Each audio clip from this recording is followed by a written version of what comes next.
हे aspirants, कैसे हैं सब लोग। अब मुझे पूरा यकीन है कि एग्ज़ाम्स के जो नोटिफिकेशन आ गए तो आप लोग काफ़ी एक्साइटेड होंगे और एनर्जेटिक भी होंगे।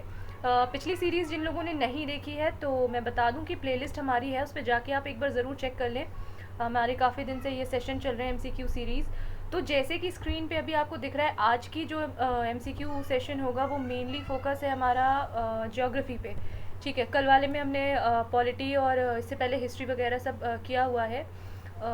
तो इस तरह से हम जो है अपना टॉपिक वाइज सब चल रहे हैं। सो बात करते हैं आज के इम्पोर्टेंट क्वेश्चंस की। तो पहला, चलिए जी, पहला काफ़ी इजी सा क्वेश्चन आप देख पा रहे हैं। ओजोन परत अवस्थित है, तो यहाँ ओजोन लेयर की बात हो रही है। तो सारे के सारे अब मुझे लगता है स्टूडेंट्स जानते होंगे O3 के बारे में।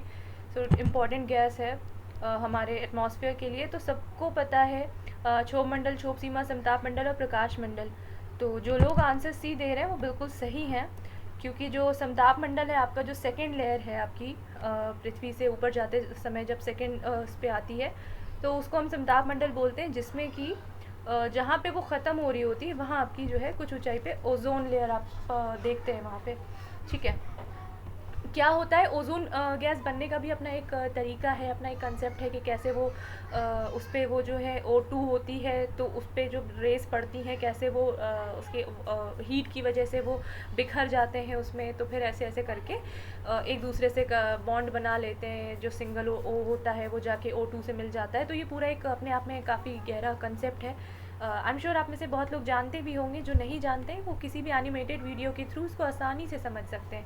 तो बात करते हैं एक्सप्लेनेशन की। ओजोन लेयर समताप मंडल के निचले भाग में 15 से 35 किलोमीटर की ऊंचाई पर पाई जाती है। सॉरी, मैंने लास्ट टाइम शायद बोल दिया था कि जहाँ ख़त्म हो रही होती है, नहीं, जहाँ से स्टार्ट हो रही होती है, तो ये लोवेस्ट स्ट्रेटोस्फेयर में ही है, 15 से 35 किलोमीटर की ऊंचाई पर। ओके, तो इसकी अधिकतम ऊंचाई जो है वो 55 किलोमीटर तक जाती है।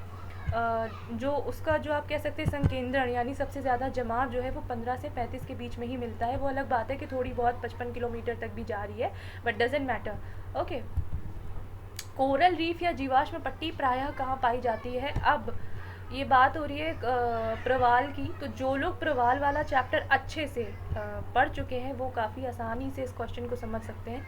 18 डिग्री सेंटीग्रेड से ऊपर शीतोष्ण जलवायु क्षेत्र में, कर्क और मकर रेखा के बीच तटीय क्षेत्रों में, महाद्वीपों और द्वीपों के पूर्वी और पश्चिमी दोनों तटों पर तो कोई मतलब नहीं है, और ठंडे समुद्री तटों पर। तो देखिए ये दोनों ही ऑप्शन लास्ट के गलत हैं। क्यों भाई, ठंडे से तो कोई लेना देना नहीं है। महाद्वीप और द्वीपों के पूर्वी पश्चिमी दोनों तटों पर ऐसा कोई कंसेप्ट नहीं है प्रवालों के बारे में। और एक जो मिनिमम जो एक टेम्परेचर जो उनके लिए रिक्वायरमेंट होती है, जो उनकी टेम्परेचर की, वो औसतन जो है 22 से 25 के बीच में होना चाहिए, जब भी वो जो है सर्वाइव कर सकते हैं। तो कर्क और मकर रेखा के बीच के जो तटीय क्षेत्र हैं वो जो है बिल्कुल बिल्कुल आदर्श रीजन है उनके डेवलपमेंट के लिए, उनके उसके लिए। तो वहीं पे ये जो है पाई जाती है ये जीवाश्म पट्टी। 18 डिग्री सेंटीग्रेड से ऊपर के शीतोष्ण जलवायु क्षेत्र में नहीं, 18 डिग्री सेंटीग्रेड से तो नहीं, 20 से 25 ही इनको चाहिए होता है। और जो है कर्क और मकर रेखा के बीच वाला रीजन जो है वो काफ़ी अनुकूल है उनके, जैसे मैंने बताया, डेवलपमेंट के लिए। तो देखिए ये एक्सप्लेनेशन में भी इन्होंने यही बात बोल रखी है, और पूर्वी और पश्चिमी तटीय क्षेत्रों में ही पाई जाती है ये पट्टी। ठीक है, अब इनमें से कौन सा सुमेलित नहीं है बताना है, थर्ड क्वेश्चन हमारा। चलिए भाई, नहीं है को पहले मार्क कर लीजिए, क्योंकि ये बहुत से लोग जो है इग्नोर कर देते हैं और फिर इग्नोर हो जाता है उनसे एग्ज़ाम। ओके, ग्रैंड कुली कोलंबिया, हूवर टेनेसी, और नोरेक जो है वो बख्श पे, और कहोरा या कबोरा बासा जॉम्बेजी पे। तो देखिए ग्रैंड कुली कोलंबिया पे है, ठीक है। हूवर जो है वो टेनेसी पे नहीं है, ठीक है, हूवर जो है वो टेनेसी पे नहीं है। बाकी के तीनों आपके सुमेलित हैं। ओके, हूवर बांध को बोल्डर डैम के नाम से भी जाना जाता था, ठीक है। अभी आपसे प्रेजेंट नाम अगर पूछा जाएगा तो वो हूवर ही है। और ये अमेरिकी राज्यों में एरिजोना और नेवादा की सीमा के बीच किस नदी पर है, कोलोराडो पे। और वहाँ क्या दिया हुआ था, यहाँ पे टेनेसी दिया हुआ था, ठीक है। तो ये जो है कोलोराडो नदी पर है हूवर बांध। अभी देखिए भारतीय बांधों से निकल के थोड़ा आगे बढ़िए, वर्ल्ड ज्योग्राफी मैप के साथ पढ़िए और उसमें फिर ये वर्ल्ड के जो इम्पोर्टेंट मैप्स हैं, सॉरी डैम्स हैं, ये सारी चीज़ें भी देखिए, क्योंकि अब इंडियन डैम वगैरह सबको रट चुके हैं, तो एग्जामिनर को पता है कि वहाँ से अब ज़्यादा नहीं क्वेश्चन पुटअप करने, और अगर करते भी हैं तो वो काफ़ी कंसेप्चुअल बेस होता है, तो वहाँ भी अक्सर एस्पिरेंट जो है वो फंस जाते हैं, क्योंकि वो वन लाइनर वाला ही पढ़ने की आदत हो चुकी है, खासकर यूपी वालों को। ठीक है जी। फोर्थ क्वेश्चन है कील नहर जिन्हें जोड़ती है। अब ट्रिक से याद करने वाले फटाक से इसका आंसर दे रहे होंगे। कील नहर जो है वो बताना है बेसिकली किन दो सागरों को जोड़ती है। उत्तरी सागर, बाल्टिक सागर, काला सागर, लाल सागर, बाल्टिक और लाल, और उत्तरी और काला। तो उत्तरी और बाल्टिक सागर, ये ऑप्शन जिन्होंने बता रखा है वो बिल्कुल सही है, क्योंकि ये उत्तरी सागर यानी नर्दर्न सी और बाल्टिक सी को जोड़ती है। ठीक है, आप मुझे बाल्टिक कंट्रीज़ जो हैं, बाल्टिक जो 3 कंट्रीज़ हैं बहुत फेमस, जो बाल्टिक कंट्रीज़ के नाम से जाने जाते हैं, उसको मुझे आप कमेंट करके बताएंगे। अभी देखते हैं कील नहर के बारे में, जो कि उत्तरी सागर और बाल्टिक सागर को जोड़ रही है। देखिए इसकी लोकेशन कुछ ऐसी है, एक सेकेंड। ये है हमारा नॉर्थ सी और ये रहा आपका बाल्टिक सी। ठीक है, कील नहर आप देखेंगे तो ये वाली जो ये पोर्शन है, ये पोर्शन आपका कील नहर है, जो देखिए कितने आराम से ये दोनों को जोड़ रहा है। ठीक है, तो ये है इस तरह से। इसके अलावा बहुत सी नहरों पे भी क्वेश्चन बनते हैं वर्ल्ड पर्सपेक्टिव में, पूरे वर्ल्ड मैप में, तो आपको वो भी एक बार टॉपिक को निकाल के पढ़ना पड़ेगा। बात करते हैं पनामा नहर की। देखिए अगला क्वेश्चन भी आपका नहरों से है। पनामा नहर जोड़ती है उत्तरी अमेरिका एवं दक्षिणी अमेरिका को, प्रशांत महासागर एवं अंध महासागर को, लाल सागर और भूमध्य को, हिंद महासागर और प्रशांत महासागर को। अब पनामा नहर का आंसर दीजिए, चलिए जल्दी से मुझे बताइए पनामा नहर किनको किनको जोड़ती है। ऑप्शन पढ़ लिए आप लोगों ने। इसमें जो है देखिए प्रशांत को अंध महासागर से जोड़ती है। सबसे बड़ी चीज़ ध्यान रखिएगा, पनामा, आपको मैं इसकी लोकेशन दिखाती हूँ। पनामा नहर मध्य अमेरिका में पनामा के स्थल डमरू मध्य को काटकर बनाई गई प्रमुख जहाज़ी नहर है। ठीक है, और ये अटलांटिक महासागर को प्रशांत महासागर से जोड़ती है। ये आप देखिए लोकेशन, ये आपकी पूरी लोकेशन है। ये पनामा सिटी है, ये देख पा रहे होंगे आप, पनामा सिटी है ये आपका। यहाँ से ये पूरा जो है यहाँ से काट करके बनाई गई, देखिए काफ़ी लंबी से यहाँ से जोड़ते हुए। ये आपका नॉर्थ अटलांटिक ओशन हो गया और ये आपका पैसिफिक ओशन था। ठीक है, तो इस तरह से ये दोनों को आपस में जोड़ रही है, कनेक्टिविटी जो है पनामा नहर की है। अच्छा, मैप रख के याद करने से यही होता है कि चीज़ें रटना नहीं पड़ती हैं, क्योंकि हमको पिक्चर फॉर्म में हम इसको देख चुके हैं, तो हम आसानी से उसको रिकॉल कर सकते हैं। ओके, छठा क्वेश्चन देखते हैं। हिंद महासागर और लाल सागर को जोड़ने वाली जलसंधि। तो अगेन वही जलसंधियों से क्वेश्चन आया है, नहरों से क्वेश्चन आया है। तो यहाँ जो सही आंसर है बाब अल मंडेब, हॉर्मूज, बास्पोरस या मलक्का। तो देखिए जिन लोग ने जलसंधि पढ़ी है वो इसका बाब अल मंडेब जो है इसका सही आंसर समझ रहे होंगे, हिंद महासागर और लाल सागर को। ठीक है, रेड सी और इंडियन ओशन को जोड़ने वाली, ये देखिए हिंद और लाल सागर को बाब अल मंडेब जलसंधि जोड़ती है। बाकी विकल्पों का विवरण भी देख लेते हैं। हॉर्मुज जलसंधि फारस की खाड़ी और ओमान की खाड़ी को, बोस्पा जो बास्पोस या बोस्पास बोलते हैं, काला सागर और मरमरा सागर को, और मलक्का स्ट्रेट जो है वो अंडमान सागर और दक्षिण चीन सागर को। अब जो लोग टेंशन ले रहे हैं कि भाई ये तो रटने वाला है, रटाफिकेशन है, तो हाँ रटाफिकेशन है। अगर आप मैप खोल के बैठ रहे हैं देन यू फाइंड कि आपके लिए काफ़ी ईजी होता है चीज़ों को क्रैम करना, उसको दोबारा से रिकॉल कर पाते हैं आप एग्ज़ाम हॉल में। यहाँ देखिए आप मैप फॉर्म में देख रहे हैं, पिक्चर देख रहे हैं उसकी, ये आपको दिखाई दे रही है बाब अल मंडेब, ये किसको जोड़ रही है। देखिए ये आपका हो गया है क्या है, इंडियन ओशन की बात हो रही थी, ये पूरा इंडियन ओशन है। ठीक है, और ये आपका रेड सी था। तो जैसा कि यहाँ पे क्लियरली मेंशन है, तो बाब अल मंडेब देखिए आपको दिखाई दे रहा है कि दोनों को आपस में जोड़ रही है। इसी तरह से बाकी की जो जल संधि है उनका भी आप पिक्चर निकाल करके मैप में उसको देख देख करके ढूंढ करके ईजिली उसको फिर जब आप खुद से ढूंढेंगे, मैप में वर्ल्ड मैप रखेंगे आप, उसको खुद से ढूंढेंगे, तो फिर वो चीज़ें जल्दी भूलने वाली नहीं होती हैं। अच्छा, 7वां क्वेश्चन देखते हैं। निम्न में से कौन सुमेलित नहीं है। तो फटाफट अपना पुराना काम नहीं है को मार्क कर लेते हैं। और टीटीकाका झील Bolivia Peru, Urmia Iran, reindeer जो है रूस, और अठाबास्का झील कनाडा। क्या बताना है कि जिन देशों की सीमाओं पे झील स्थित है वो बताना है। तो टीटीकाका बिल्कुल सही, बोलीविया पेरू के पास जब आप लोकेशन देखेंगे। उर्मिया झील जो है वो ईरान के बॉर्डर पे है। रेंडियर आप देखिएगा, रेंडियर रशिया में नहीं, कनाडा की झील है, कनाडा में है। तो यही ऑप्शन आपने गलत देख लिया, बाकी अथाबास्का कनाडा में है। ठीक है, अब देखिए ये आपका जो है सही सीक्वेंस है, सही मैच है। Titicaca Bolivia Peru, Urmia Iran, reindeer Canada और अठाबास्का झील कनाडा। जिनका झील वाला चैप्टर रह गया है, जिन्होंने अभी इसको बहुत अच्छे से कवर नहीं किया, उनको मैं फिर से बोल दूँ, अभी इस तरह के ही क्वेश्चन ज़्यादा डिमांड हैं, ज़्यादा आ रहे हैं एग्ज़ाम में, तो इसको इग्नोर मत करिए। कहीं एक नोट ले करके उसको लिख लीजिए, अपने जिस तरह से आप पढ़ना चाहते हैं उसको ज़रूर इस पूरे चैप्टर को देख लीजिएगा। बात करते हैं संसार का सबसे ऊंचा जलप्रपात कौन सा है। बहुत से लोग नाइग्रा फॉल पे जा रहे होंगे, तो नाइग्रा फॉल तो नहीं है, जिन लोगों ने पढ़ा है वो इसमें सॉल्टो एंजल जो है देखते ही बता देंगे। सॉल्टो एंजल वेनेजुएला में है ये वाटरफॉल, और लगभग इसकी 979 मीटर करीब इसकी ऊंचाई है, और काफ़ी ज़्यादा जो है आप देख सकते हैं, एक बहुत एक व्यू जो है वहाँ का वो बहुत ही ज़्यादा वंडरफुल व्यू है। आप सिर्फ पिक्चर देख करके अंदाज़ा लगा सकते हैं कि कैसा है। इसको मैं दिखाती हूँ।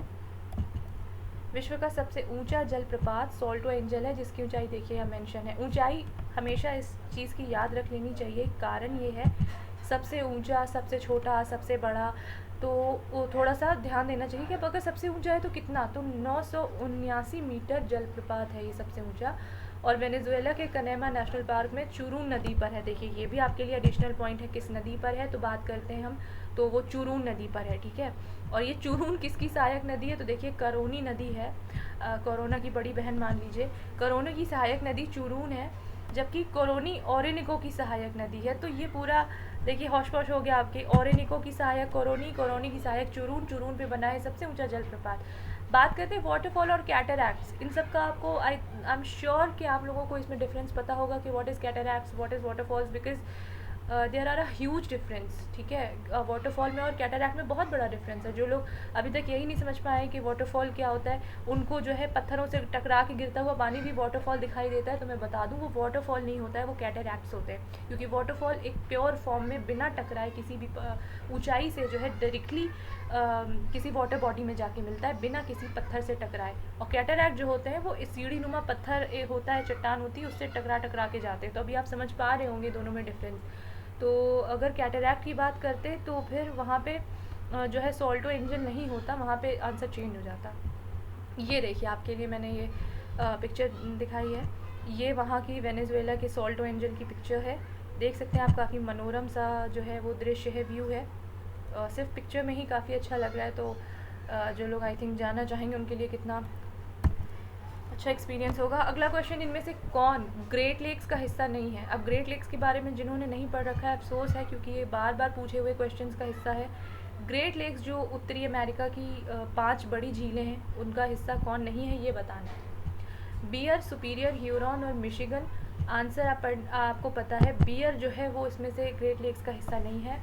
मिशिगन, ह्यूरॉन, सुपीरियर ये जो है ग्रेट लेक्स का जो 5 लेक्स हैं उनका हिस्सा है। ठीक है, ये देखिए ग्रेट लेक्स उत्तरी अमेरिकी महाद्वीप के उत्तर पूर्व में स्थित ताज़े पानी की झीलों का समूह है। इनमें शामिल हैं सुपीरियर, मिशिगन, ह्यूरन और ईरी और ओंटारियो। ठीक है, बियर इनमें शामिल नहीं है, तो ध्यान रखिएगा ये पांचों की पांचों ग्रेट लेक्स कहलाती हैं संयुक्त रूप से। ये देखिए, ये आपको लेक सुपीरियर, एक सेकेंड,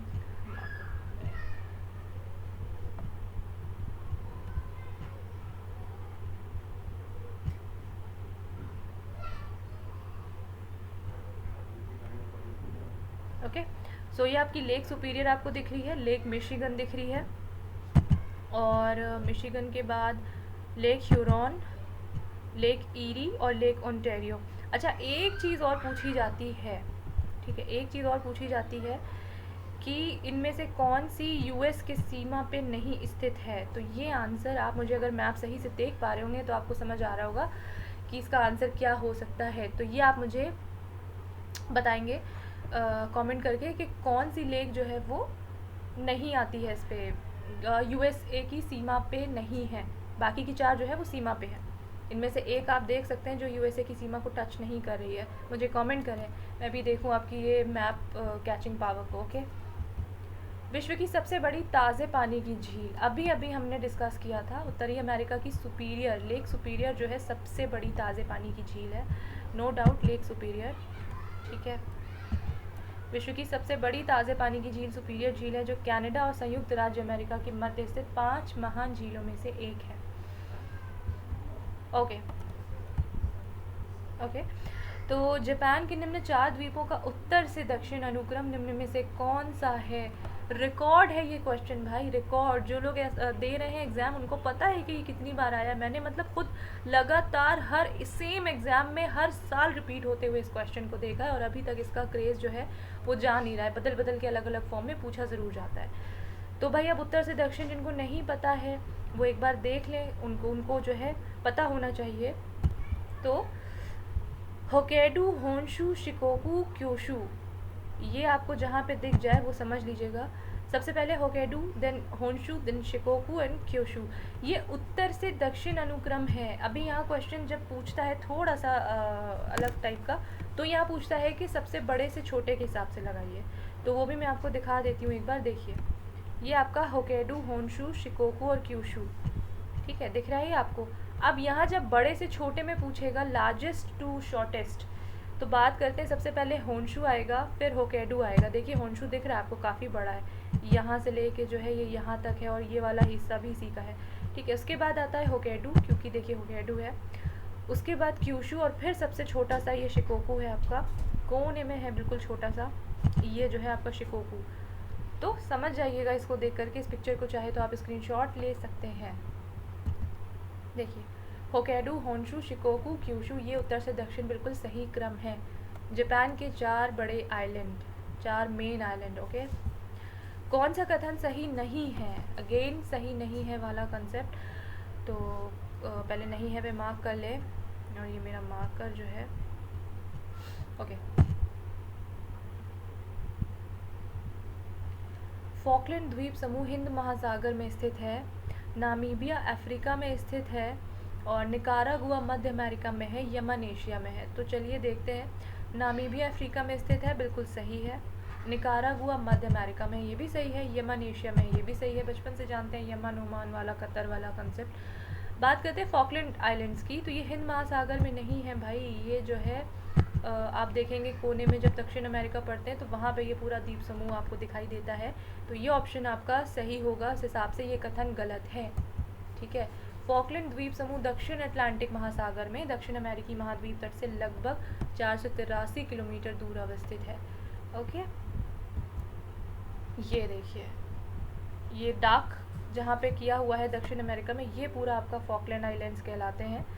ठीक है, तो ये पूरी पट्टी जो है फॉकलैंड आइलैंड की है, ये वाली। ओके, समझ में आ रहा होगा आपको पिक्चर देख के ज़्यादा अच्छे से। और बात हो रही थी हिंद महासागर की, हिंद महासागर से कोई लेना देना है ही नहीं इसका। अब आता है चीसा पानी गॉर्ज स्थित है। चीसा पानी गॉर्ज, देखिए इस समय अभी करंट में इसमें न्यूज़ भी थी, ये काफ़ी फेमस रहा है चीसा पानी, तो काफ़ी लोगों को इसका सही आंसर पता होगा। नेपाल में है ये चीसा पानी गॉर्ज। इसका निर्माण किस नदी पे हुआ है? तो कर्णाली नदी जो है, कर्णाली रिवर में इसका निर्माण हो रहा है चीसा पानी गॉर्ज का। ठीक है, ये हमारे ऐप पे चल रहे कुछ इंपॉर्टेंट कोर्सेज हैं जिनके बारे में आप में से बहुत लोगों को पता होगा। जो लोग इसके बारे में और एक्स्ट्रा इन्फॉर्मेशन कुछ चाहते हैं तो वो नीचे दिए गए नंबर पे कांटेक्ट कर सकते हैं। निम्न में से कौन एक सही सुमेलित नहीं है? यहाँ हमेशा हमको नहीं है बताना होता है।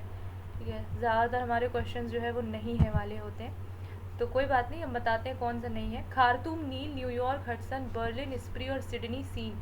तो खार्तूम देखिए अफ्रीकी कंट्री है, बनी बात है, ये तो नाइल रिवर पे है, बिल्कुल सही है। न्यूयॉर्क, हडसन, बिल्कुल सही है, बहुत बड़ा शहर है तो इसको तो पता होना चाहिए आपको, हडसन रिवर के किनारे। बर्लिन स्प्री पे है, सिडनी जो है वो सीन पे नहीं है, तो ये जो सिडनी आपका है ये ऑप्शन गलत है, तो सिडनी यहाँ पे सम्मिलित नहीं है। देखते हैं एक्सप्लेनेशन। खार्तूम, न्यूयॉर्क, बर्लिन, स्प्री, लेकिन पेरिस जो है वो सीन नदी के किनारे है, ना कि सिडनी। ठीक है, अब सिडनी किस नदी के किनारे है ये आप मुझे बताएंगे कमेंट करके, नदी किनारे है भी या नहीं है ये भी बताएंगे। अब यहाँ हिमानी झील, इटास्का यानी कि ग्लेशियर है, ग्लेशियर लेक है जो इटास्का है, इनमें से किस नदी का स्रोत है, यानी कि किस नदी के लिए इटास्का जो है वो ओरिजिन का काम करती है। तो मिसौरी, मिसिसिपी, रियो ग्रांड और रेड रिवर। तो जो लोग मिसिसिपी बता रहे हैं वो बिल्कुल सही है, क्योंकि मिसिसिपी जो है वो इटास्का से ही जो है ओरिजिन होती है। इसको थोड़ा सा देखते हैं एक्सप्लेनेशन के बाद। हिमानी झील, इटास्का मिसिसिपी नदी का स्रोत है। ओहियो, अरकानसास, रेड रिवर मिसिसिपी की सहायक नदियां हैं और ये जाके गिरती है मेक्सिको की खाड़ी में। ठीक है, थोड़ा सा इसकी पिक्चर देखते हैं। सॉरी, मुझे लगता है यहाँ पिक्चर नहीं है हमारे पास। चलिए इसको आप एक बार सर्च करिएगा, इटास्का झील से जैसे मिसिसिपी निकलती है और किस तरह वो जाके मेक्सिको की खाड़ी में गिरती है, वो आपको इसमें आराम से कहीं पे मिल जाएगा, किसी भी साइट पे। इसको एक बार चेक कर लीजिएगा। काला सागर में गिरने वाली नदी है, ठीक है, नदी है। तो ये बताना है कौन से दो युग्म हैं, जो दो युग्मों वाली नदियां हैं, युग्म है जो नदी का, वो जो है दोनों काला सागर में गिरी हैं। Volga Danube, Dnieper Volga, Dnieper Danube और यूराल वोल्गा। ठीक है, तो देखिए यहाँ पे जो नीपर और डेन्यूब है ये आपकी गिरती है काला सागर में। बहुत से लोगों ने इस पर बहुत सारा, क्योंकि काला सागर में गिरने वाली नदियों से रिलेटेड क्वेश्चन बार बार रिपीट होते रहे हैं। एक्सप्लेनेशन में आइए देखते हैं। नीपर नदी मॉस्को के पश्चिमी भाग से उद्गमित होकर काला सागर में मिल जाती है। इसको भी आप जो है मैप में ज़रूर देखिएगा, तभी अच्छे से समझ में आएगा। फिर डेन्यूब नदी यूरोप की दूसरी सबसे लंबी नदी है जिसका उद्गम जर्मनी से होता है और ये काला सागर में भी जाके मिल जाती है। निम्न नदियों में से कौन सी विषुवत रेखा को 2 बार पार करती है। इस तरह के बहुत सारे क्वेश्चन देखिए बन जाते हैं, जैसे विषुवत रेखा को 2 बार पार करने वाली, कर्क रेखा को 2 बार पार करने वाली, मकर को 2 बार पार करने वाली। तो यहाँ विषुवत रेखा पूछ रहा है, तो जायरे या कॉन्गो रिवर जो है अफ्रीका की, वो 2 बार विषुवत रेखा को क्रॉस करती है। कैसे? अब सोचने वाली बात है, एक ही नदी 2 बार कैसे क्रॉस करती है, तो आइए देख लेते हैं। कॉन्गो नदी, या जिसे जायरे के नाम से भी जाना जाता है, यानी कॉन्गो या जायरे दोनों में से ऑप्शन में जो हो वो एक ही नदी का नाम है। अफ्रीका की एक प्रमुख नदी है। नदी नील नदी के पश्चात अफ्रीका की दूसरे सबसे बड़ी नदी है। ठीक है, कैसे पार करती है? देखिए लेक टंगानिका के पास से ही ओरिजिन हो रही है। यहाँ देखिए मैप में, लेक टंगानिका के पास से ओरिजिन हो के ये ऊपर की ओर फ्लो होती है और फिर फ्लो होने के बाद जब एक बार ये काट देती है विषुवत रेखा को, तो दोबारा ये फ्लो होके गिर जाती है इधर। ठीक है, और इस तरह से ये 2 बार, एक बार ऐसे काटी फिर दोबारा लौटते समय फिर काटी। तो ये जो है इसका पूरा कॉन्सेप्ट है। इसी तरह से भारत में एक नदी और है जिसका नाम आप मुझे कमेंट करेंगे, जो कर्क रेखा को 2 बार काटती है। बहुत सारे कमेंट हो गए आपके लिए, काम करिए थोड़ा सा। निम्न महासागरों में से किसी एक में डायमंटीना जो रिज है, जो ट्रेंच है, वो स्थित है, ये बताना है। ठीक है, डायमंटीना ट्रेंच कहाँ पे है? प्रशांत में, अटलांटिक में, हिंद में, उत्तर ध्रुवीय महासागर में। तो सारे ही महासागरों की जो ट्रेंचेस हैं इंपॉर्टेंट, वो ज़रूर एक बार कंसाइज फॉर्म में नोट्स बना लीजिएगा, ये भी बहुत इंपॉर्टेंट टॉपिक है। तो ये डायमंटीना हमारे हिंद महासागर की है, इसलिए इसको ध्यान रखिएगा। एक बार इसका एक्सप्लेनेशन देख लीजिए। ये डायमंटीना ट्रेंच हिंद महासागर में स्थित सबसे गहरी गर्त है, जो विख्यात जावा खाई से भी गहरी है। यानी कि जावा ट्रेंच को हम लोग बहुत गहरा समझते हैं, लेकिन नहीं, डायमंटीना ट्रेंच उससे भी ज़्यादा गहरी है। ये देखिए काफ़ी अच्छा सा जो है ये पिक्चर ली हुई है।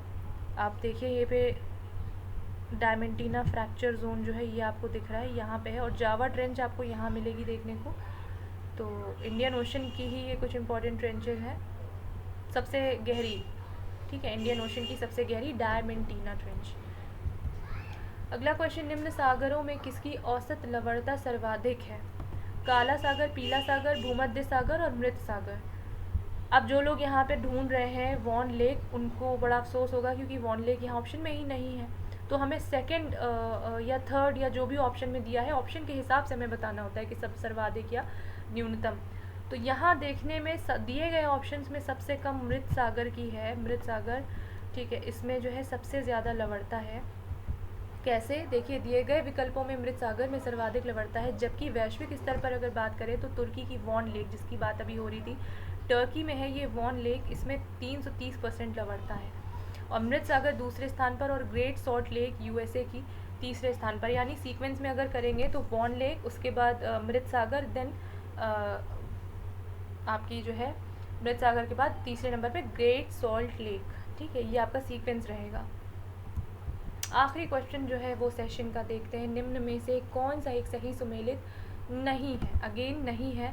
फसल और फसल की दी हुई बीमारियां जो है देखनी है आपने। धान, हरित बाली, बाजरा, अरगट, मटर, बुकनी और चना, उकठा या विल्ट। तो देखिए, बाजरा में अरगट होता है, मटर में बुकनी और ये जो पाउडरी मिल्ड्यू है ये भी होता है, चने में विल्ट रोग होता है, पढ़ते हुए आ रहे हैं हम हमेशा।